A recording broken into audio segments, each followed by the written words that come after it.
Hello students, आज हम start करेंगे फेवरेट सब्जेक्ट का chapter number 1 some basic concepts of chemistry का लेक्चर नंबर 12।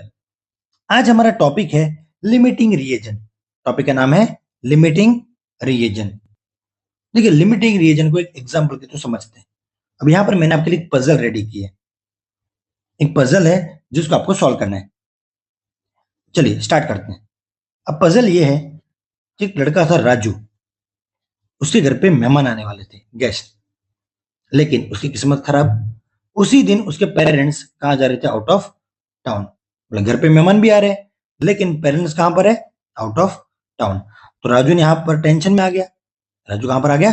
टेंशन में आ गया कि अब चाय कैसे बनेगी। उसको चाय बनानी आती नहीं है। तो मम्मी ने क्या किया, राजू को कॉल पे ही चाय की जो रेसिपी है वो बता दी कि 1 कप चाय कैसे बनाते हैं। तो रेसिपी ये बताई कि अगर आप 100 ml मिल्क लेते हो, कितना? 100 ml मिल्क, और उसमें 10 ग्राम चाय पत्ती डालते हो तो उसमें 1 कप चाय बन जाएगी। देखिए, वो जो शुगर है, मसाला है, वो सब अपने हिसाब से देख लेंगे।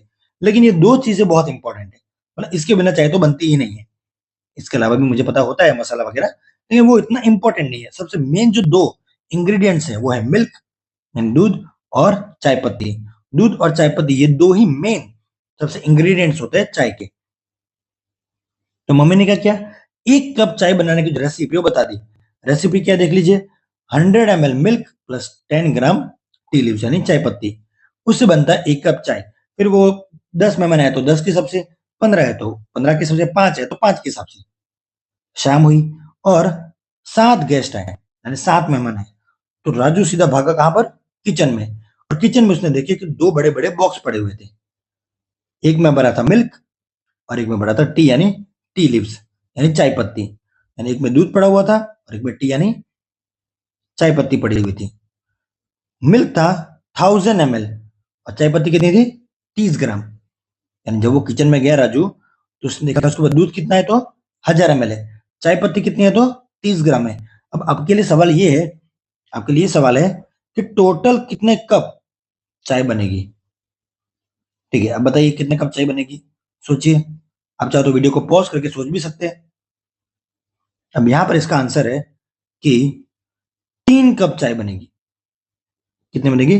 3 कप चाय। ऐसा क्यों? क्योंकि यहां पर देखिए कि यहां पर दो इंग्रेडिएंट्स है, दूध और चाय पत्ती। देखिए, दूध तो बहुत सारा है, 1000 ml है, तो उसके अकॉर्डिंग अगर 100 ml से 1 कप बनता है चाय तो 1000 ml से लगभग 10 कप बन जाएगी चाय। वहीं अगर हम लोग इसमें देखें, 10 ग्राम के हिसाब से अगर 1 कप चाय बन रही है तो 30 ग्राम के हिसाब से कितना बनेगी? 3 कप। अब यहाँ पर ये थोड़ी है कि 10 कप चाय बनेगी, 3 ही कप बनेगी, क्योंकि 3 कप बनने के बाद जो हमारे पास चाय पत्ती है वो तो खत्म हो जाएगी। तो आगे मिल्क का क्या करोगे? वो तो नहीं काम आएगा आगे। यहाँ पर क्या होगा, 3 कप बनने के बाद चाय पत्ती खत्म हो जाएगी और उसके आगे कोई कप चाय बनेगी नहीं। तो इसका आंसर है 3 कप। अब यहाँ पर दूध और चाय पत्ती में से कौन खत्म हो गया? तो चाय पत्ती खत्म हो गई, तो चाय पत्ती हमारा लिमिटिंग रिएजेंट है। लिमिटिंग क्यों? क्योंकि वो रिएक्शन में खत्म हो गया और उसने डिसाइड किया हमारा प्रोडक्ट। देखिए, यहाँ पर 30 ग्राम चाय पत्ती थी जिसकी वजह से यहाँ पर 3 कप चाय बनी है। तो वो जो चाय पत्ती है वो हमारा क्या है? लिमिटिंग रिएजेंट, यानी वो थोड़ा सा कम है। जो दूध है वो एक्सेस रिएजेंट है, यानी रिएक्शन कंप्लीट होने के बाद भी आपके पास 700 ml जितना मिल्क पड़ा रहेगा वो तो एक्सेस में पड़ा हुआ है। लिमिटिंग यानी लिमिट में कौन है? तो लिमिट में चाय पत्ती है, क्योंकि वो 3 कप के बाद खत्म हो जाएगी और 3 कप ही फाइनल चाय बनेगी। तो चाय पत्ती क्या हमारा? Limiting reagent. इसी तरह हमें यहाँ पर लिमिटिंग रिएजेंट को पहचाना, लेकिन थोड़ा केमिकल रिएक्शन में। ये थोड़ी आएगा एग्जाम में चाय पत्ती बनाओ चाय बनाओ।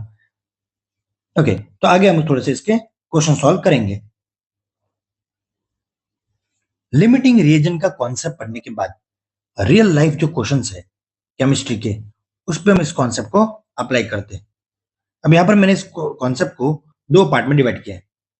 सबसे पहले हम ऐसे क्वेश्चन करेंगे जिसमें हमें खाली लिमिटिंग रिएजेंट ही पहचानना है। जैसे हमने किया था ना कि दूध और चाय पत्ती, तो दूध और चाय पत्ती में से कौन लिमिटिंग रिएजेंट, बस वही पहचानना है। मतलब अगर हमारे पास दो केमिकल है तो दोनों में से कौन लिमिटिंग रिएजेंट, बस वो पहचानना है। कितना प्रोडक्ट बनेगा वो अभी हम लोग करेंगे नहीं।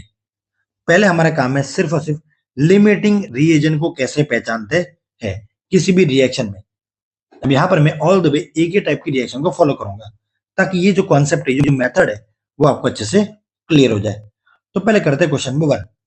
Determine the limiting reagent when 3.5 moles of nitrogen gas reacts with 6 moles of hydrogen gas।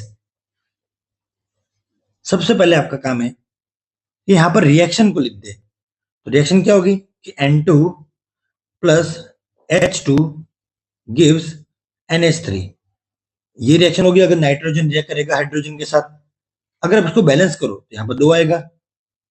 Nitrogen balance हो गए लेकिन हाइड्रोजन बैलेंस नहीं है, यहाँ पर 3 आएगा। नेक्स्ट आपका टास्क है, यहाँ पर आपको इसको 1 बोल देना है, इसको 2 बोल देना है, इसको 3 बोल देना है। अब जो लिमिटिंग रिएजेंट है ना, वो रिएक्टेंट में से कोई एक होता है, यानी ये या तो ये, यानी नाइट्रोजन और हाइड्रोजन, इन दोनों में से कोई एक क्या है, लिमिटिंग रिएजेंट है। तो उसका एक ट्रिक है यहाँ पर। ट्रिक क्या है सुनिए। फॉर्मूला आता है N1/SC1 और 2 के लिए आएगा N2/SC2। देखिए 1 का मतलब है नाइट्रोजन और 2 का मतलब है हाइड्रोजन। यहां पर ऊपर जो N दिया है, ये N का मतलब होता है मोल, और नीचे SC यानी स्टोक्योमेट्रिक कोएफिशिएंट, यानी आगे वाले नंबर, जैसे 1 लिखा है, ये 3 लिखा है और ये 2 लिखा है, इन्हें स्टोक्योमेट्रिक कोएफिशिएंट कहते हैं। जैसे 1 यानी नाइट्रोजन के लिए स्टोक्योमेट्रिक कोएफिशिएंट कितना है, 1। हाइड्रोजन के लिए कितना है, तो 3। तो ऐसे पहचानते हैं स्टोक्योमेट्रिक कोएफिशिएंट। चलिए वैल्यू पुट करते हैं। नाइट्रोजन के मोल कितने हैं, देखिए क्वेश्चन के अंदर नाइट्रोजन के 3.5 मोल है, यहां पर आ जाएगा 3.5। स्टोक्योमेट्रिक कोएफिशिएंट यानी रिएक्शन में देखिए नाइट्रोजन के बाजू में क्या लिखा है, 1, तो यहां पर आ जाएगा 1। उसी तरह बाजू में हाइड्रोजन के मोल कितने हैं वो आपको लिख देना है। तो हाइड्रोजन का आपको मोल दिया हुआ है 6, उसके नीचे आएगा उसका स्टोक्योमेट्रिक कोएफिशिएंट, यानी उसके रिएक्शन में क्या नंबर दिया यहाँ पर, 3, तो यहां पर आ गया 3। डिवाइड कीजिए तो यहां पर तो 3.5 आएगा और यहां पर क्या आएगा, 2। इन दोनों में से जो छोटा नंबर है, जैसे 3.5 और ये 2 है, तो ये छोटा नंबर है, तो ये कौन था, देखिए कौन है ये, ओहो हाइड्रोजन। तो हाइड्रोजन हमारा लिमिटिंग रीजन है, देयरफॉर यहाँ पर LR यानी लिमिटिंग रीजन कौन है, तो हाइड्रोजन यहाँ पर हमारा लिमिटिंग रिएजन है। हाइड्रोजन क्या है यहाँ पर, लिमिटिंग रिएजन। यानी जो ये आंसर आता है लास्ट में, इन दोनों में से जो छोटा नंबर है उसको आपको फॉलो करना है, वही आपका क्या होगा, लिमिटिंग रिएजन। चलिए एक और ऐसा क्वेश्चन ट्राई करते हैं। अब यहाँ पर मैंने रिएक्शन को सेम रखा है ताकि हमारी जो कॉन्सेप्ट है वो प्रैक्टिस होता रहे। तो यहाँ पर भी सेम रिएक्शन आएगी कि N2 प्लस 3H2 क्या देगा, 2NH3। और यहाँ पर भी सेम हम क्या करेंगे, इसको 1 बोल देंगे, इसको 2 बोल देंगे और इसको 3। अब यहाँ पर लिमिटिंग रीजन कौन होगा, इन दोनों में से कोई एक होगा। तो उसका फॉर्मूला क्या था, उसका फॉर्मूला आता है N1/SC1 और यहाँ पर N2/SC2। यहां पर ऊपर जो N है वो क्या होता है, मोल। अब यहां पर ये क्वेश्चन थोड़ा सा अलग है, यहां पर आपको डायरेक्ट मोल नहीं दिया बल्कि ग्राम दिया है। अगर आपने वो लेक्चर पढ़ा है मोल कॉन्सेप्ट, तो अभी आपको ग्राम से मोल निकालना काफी अच्छे से आता होगा। जिसने मोल कॉन्सेप्ट का लेक्चर नहीं देखा है वो पहले मोल कॉन्सेप्ट का लेक्चर प्लीज देख के आए, तभी आपको लिमिटिंग रीजन हो गया या इसके बाद के जो टॉपिक होंगे वो अच्छे से समझ में आएंगे। अब यहां पर आपको पहले ग्राम से मोल निकालना है। तो जब आप 28 को डिवाइड करोगे नाइट्रोजन के मास के साथ, अब नाइट्रोजन का मास कितना होता है, N2, यानी उसका मास कितना होगा, जैसे नाइट्रोजन का मास कितना होता है, नाइट्रोजन का मास होता है 14। नाइट्रोजन गैस यानी N2, तो ये 28 डिवाइड बाई 28, तो कितना मोल आएगा, 1 मोल आएगा, डिवाइड बाई स्टोक्योमेट्रिक कोएफिशिएंट। अब नाइट्रोजन का स्टोक्योमेट्रिक कोएफिशिएंट कितना, तो 1 है, तो डिवाइड बाई 1। हाइड्रोजन का गिवन मास 30 है और उसका मास कितना होता है, 2, क्योंकि हाइड्रोजन गैस की बात कर रहे हैं, H2 की बात कर रहे हैं। देखिए हाइड्रोजन का मास 1 होता है लेकिन हाइड्रोजन गैस का मास 2 होता है। वैसे ही नाइट्रोजन का मास 14 होता है, लेकिन नाइट्रोजन गैस का मास 28 होता है। वैसे हाइड्रोजन का मास 1 होता है, लेकिन हाइड्रोजन गैस का मास 2 होता है। आपको यहाँ पर इस 28 को रखना है ऊपर, इस 28 को रखना है नीचे, 30 को रखना है ऊपर, 2 को रखना है नीचे। तो यहाँ पर आएगा 15 मोल डिवाइड बाई उसका स्टोइकियोमेट्रिक कोएफिशिएंट, यानी आपको इसको डिवाइड करना है 3 से, ये तो 1 आएगा, और यहाँ पर आएगा 15 को डिवाइड करोगे 3 से तो आएगा 5। इन दोनों में से छोटा नंबर कौन है? ये छोटा है, यानी जब इसको फॉलो करो, कौन है ये? Okay, nitrogen. यानी इस क्वेश्चन में नाइट्रोजन हमारा लिमिटिंग रिएजेंट है, देयरफॉर यहाँ पर LR लिमिटिंग रीजन कौन है? तो वो है नाइट्रोजन। चलिए ऐसा एक और क्वेश्चन करते हैं। नेक्स्ट क्वेश्चन में फिर से जो रिएक्शन है वो मैंने सेम रखी है, यानी N2 प्लस 3H2 वो क्या देगा? वो में देगा 2NH3। अब यहां पर ये होगा 1, ये होगा 2 और ये होगा 3। क्या था फॉर्मूला? फॉर्मूला था N1 बाई SC1 और N2 बाई SC2। इन दोनों में से एक हमारा लिमिटिंग रीजन होगा। अब यहाँ पर डायरेक्ट मैंने मोल दे दिया तो और भी इजी हो गया कि डायरेक्ट मोल पुट करने हैं। तो नाइट्रोजन के कितने मोल है? तो नाइट्रोजन के 2 मोल है, डिवाइड बाई 1 क्योंकि वो उसका स्टोइकियोमेट्रिक कोएफिशिएंट है। हाइड्रोजन के कितने मोल है? तो वो 6 है, डिवाइड बाई हाइड्रोजन का स्टोइकियोमेट्रिक कोएफिशिएंट यानी 3। इसको डिवाइड करोगे तो 2 आ जाएगा, इसको कट करोगे तो वापस क्या आ गया? 2 आ गया। ओके, बोले यहाँ पर दोनों नंबर सेम आ गए, दोनों नंबर सेम, यानी यहाँ पर कोई लिमिटिंग रीजन नहीं है, नो लिमिटिंग रीजन, यानी ना नाइट्रोजन ना हाइड्रोजन, कोई लिमिटिंग रीजन नहीं है। यानी अगर इन दोनों में से कोई एक छोटा आ जाता तो वो होता लिमिटिंग रीजन। दोनों इक्वल का मतलब है कोई लिमिटिंग रीजन नहीं है। तो इस तरह से आपको लिमिटिंग रीजन को सिर्फ पहचानना है इस मेथड से। ये सीखने के बाद आपको खुद कुछ क्वेश्चंस को ट्राई करना है। जैसे यहां पर कुछ क्वेश्चंस है, आपको जो ऊपर जो मेथड है उसको फॉलो करना है, उस मेथड को इन क्वेश्चंस पे अप्लाई करना है और आंसर को चेक करना है, और चेक करना है कि आपको ये मेथड अच्छे से आ रही है कि नहीं आ रही है। बारी बारी सारे क्वेश्चंस को एक एक करके आपको चेक करना है। सारे क्वेश्चन प्रैक्टिस करने के बाद आपको लिमिटिंग रिएजन पहचानना आ जाएगा।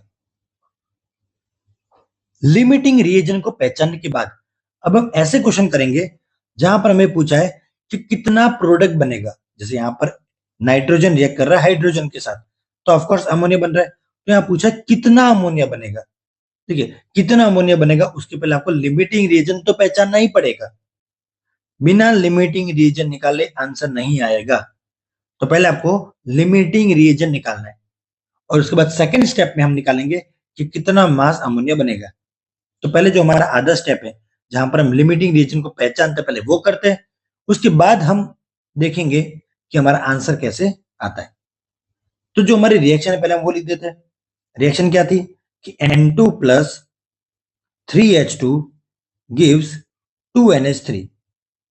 जहां पर हम इसको 1 बोल देते, ये 2 हो गया और ये 3 हो गया। इसका फॉर्मूला क्या था? फॉर्मूला था N1 बाई SC1 और ये N2 बाई SC2। चलिए वैल्यू पुट करते हैं। अब नाइट्रोजन के कितने मोल दिए? तो ये 14 डिवाइड बाई 28 होगा, तो कितना आएगा? यहां पर आएगा 0.5, और उसका स्टोइकियोमेट्रिक कोएफिशिएंट कितना है? तो 1 है। नेक्स्ट 20 डिवाइड बाई 2 तो आएगा 10 मोल divide by stoichiometric coefficient of hydrogen यानी 3, ये आ गया 0.5, और 10 डिवाइड बाई 3 अगर आप करोगे तो आएगा 3.33। अब इन दोनों में से कौन छोटा नंबर है? तो ऑफकोर्स ये छोटा है, तो ये कौन है? ये हमारा नाइट्रोजन। तो देयरफॉर नाइट्रोजन हमारा क्या है? Limiting reagent. नाइट्रोजन क्या है? लिमिटिंग रिएजन, यानी वो डिसाइड करेगा कि प्रोडक्ट कितना आएगा। लिमिटिंग रिएजन डिसाइड करता है कि प्रोडक्ट कितना बनेगा। जैसे हमने वो एग्जांपल लिया है दूध और चाय पत्ती वाला, वहां पर दूध डिसाइड नहीं कर रहा था कितने कप चाय बन रही है, चाय पत्ती डिसाइड कर रही थी, क्योंकि चाय पत्ती लिमिटिंग रिएजेंट है। जैसे 30 ग्राम चाय पत्ती थी तो 3 कप चाय बन रही थी। तो हमेशा लिमिटिंग रिएजेंट डिसाइड करता है कितना प्रोडक्ट बनेगा। अब यहाँ पर 1 और 2, क्योंकि हमने वो देखो 1 और 2 नाम दिए थे, तो 1 और 2 में से कौन लिमिटिंग रिएजेंट है?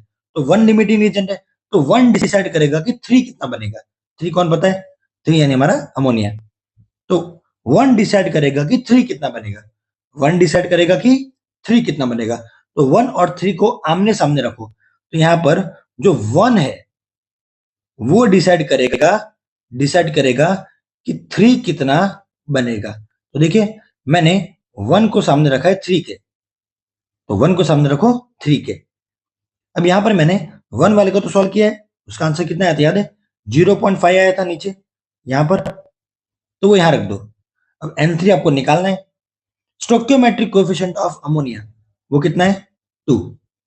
अगर आप N3 निकालोगे तो ये 2 क्या होगा, यहां पर मल्टीप्लाई होगा, यानी 0.5 इंटू 2। यहां पर नाइट्रोजन के कितने, सॉरी अमोनिया के कितने मोल आएंगे? तो 1 मोल अमोनिया, और 1 मोल अमोनिया का मास कितना होता है? तो 17 ग्राम। तो 17 ग्राम इज द आंसर। चलिए ऐसा एक और क्वेश्चन ट्राई करते हैं। सेम क्वेश्चन है तो रिएक्शन भी सेम आएगी कि N2 plus 3H2 gives 2NH3। अब यहां पर फिर से इसको 1 बोल देते, इसको 2 बोल देते और इसको 3 बोल देते। फॉर्मूला क्या था? फॉर्मूला था N1 बाई SC1 और यहां पर N2 बाई SC2। चलिए वैल्यू पुट करते हैं। नाइट्रोजन के कितने मोल है? तो 50 डिवाइड बाई 28, तो वो कितना आएगा? वो आएगा 1.78। कितना आएगा? 1.78 डिवाइड बाई 1। नेक्स्ट हाइड्रोजन की बात करते हो, 6 डिवाइड बाई 2 होगा, यानी कितना? 3, और नीचे भी कितना है? 3। तो ये तो आया 1.78 और ये आया 1। तो इन दोनों में से छोटा कौन है? तो ऑफकोर्स 1 छोटा है। तो 1 कौन है? ये ऊपर जाओ ऊपर जाओ ऊपर जाओ, तो अच्छा हाइड्रोजन हमारा लिमिटिंग रिएजेंट है। देयरफॉर हमारा लिमिटिंग रीजन कौन है? तो हाइड्रोजन। यानी इसमें हाइड्रोजन डिसाइड करेगा कि अमोनिया कितना बनेगा। हाइड्रोजन यानी कौन? 2। यानी 2 डिसाइड करेगा कि 3 कितना बनेगा। 2 डिसाइड करेगा कि 3 कितना बनेगा। तो 2 को रखो 3 के सामने, 2 को रखो 3 के सामने। तो यहां पर जो 2 है वो डिसाइड करेगा कि आगे 3 कितना बनेगा। 2 डिसाइड करेगा कि 3 कितना बनेगा। अभी जो 2 वाला है वो तो आपने सॉल्व किया है, उसका आंसर कितना आता है? उसका आंसर आता है 1। उसका आंसर कितना आता है? 1। नेक्स्ट यहां पर रखा है N3। क्या रखा है? N3। उसके नीचे आपको लिखना है यहां पर जो स्टोइकियोमेट्रिक कोएफिशिएंट है वो, तो वो आप यहां रखोगे तो यहां पर आपका आंसर आएगा 2। मल्टीप्लाई करोगे तो यहां पर आ जाएगा 2 मोल। कौन? अमोनिया। अब 1 मोल अमोनिया कितना होता है? 17 ग्राम। तो 2 मोल अमोनिया कितना होगा? तो वो होगा 34 ग्राम। तो 34 ग्राम इज आपका आंसर है। उसी तरह आपको लिमिटिंग रीजन पहचानने के बाद कितना अमोनिया बनेगा वो आपको निकालना है। उसी तरह आपको नीचे दिए गए क्वेश्चंस को बारी बारी सॉल्व करना है। ये सारे क्वेश्चंस को आपको एक एक करके सॉल्व करना है, फिर उसके बाद उसका आंसर चेक करना है। सॉल्व करने के बाद उसका आंसर आपको एक एक करके चेक करना है। इतना करने के बाद आपको लिमिटिंग रीजन के बाद कितना अमोनिया बनता है वो भी निकालना आ जाएगा।